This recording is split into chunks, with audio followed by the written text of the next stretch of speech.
Hey, what's going on? It's Arvell Craig with Contact Center Compliance, and I wanted to just give you a highlight. If you haven't signed up, if you didn't sign up for our webinar on the new pending Michigan Telephone Solicitation Act, I wanted to give you some highlights, some of my notes that we just got done discussing with Eric Troutman from TCPAWorld.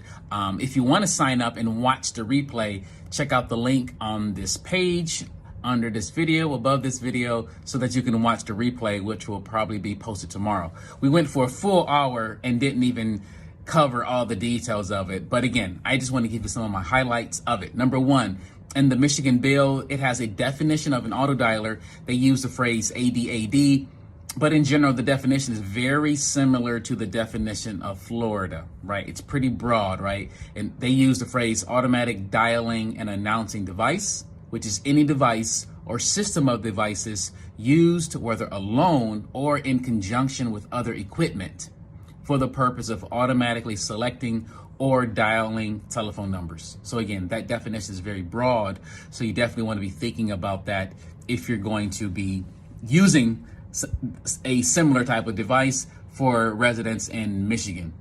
The next thing that was interesting was that the statute defines lead generation, and it really pinpoints those who are in the business of lead generation, right? It calls them out. The definition is anyone with means of sourcing, the sale, subscription, leasing, renting, distribution, purchase, wholesaling, or transfer of a list of telephone numbers utilized or intended to be utilized for telephone solicitations, right? So the main point is that if you're in the business of lead generation, this bill is calling you out specifically. And so you definitely want to make sure that you understand the bill. You want to understand all of the requirements that are necessary, because there is a private right of action in the bill.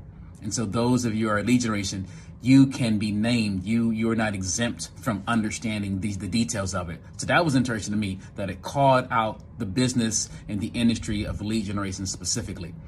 Another thing that was interesting of it that we talked about was that there is a good exemption for EBRs, right? Those of you who have an existing business relationship, past customers, in Michigan, it's not 18 months, but it's 12 months. So it's just good to know that though we are going into all the details of the bill of how it defines what telephone solicitation is, that for those of you who are calling on past customers, you're pretty much exempt from much of what the bill talks about.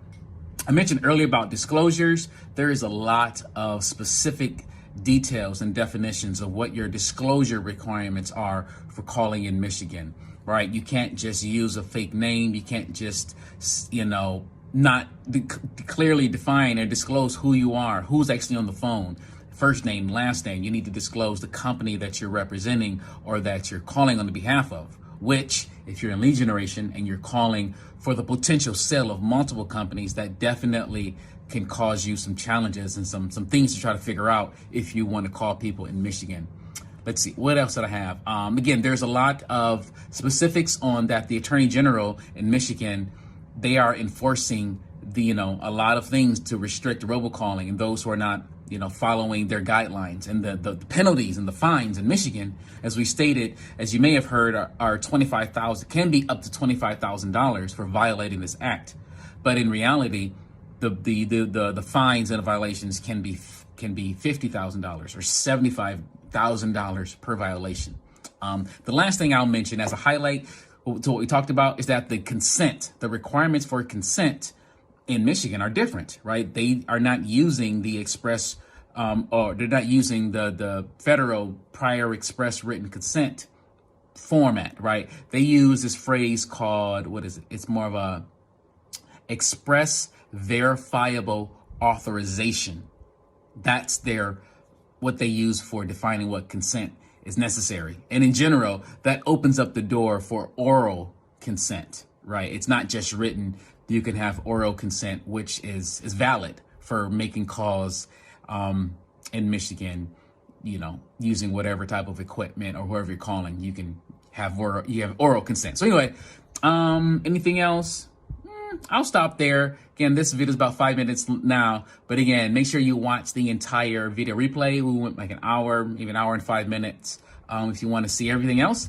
And if you got any questions, please message me. If you got any questions about your compliance, about DNC, about caller ID, flagging, and all the things that we do at Contact Center Compliance, if I can help you, I'm here to support you. That's all I have for today, and create a great day. Bye.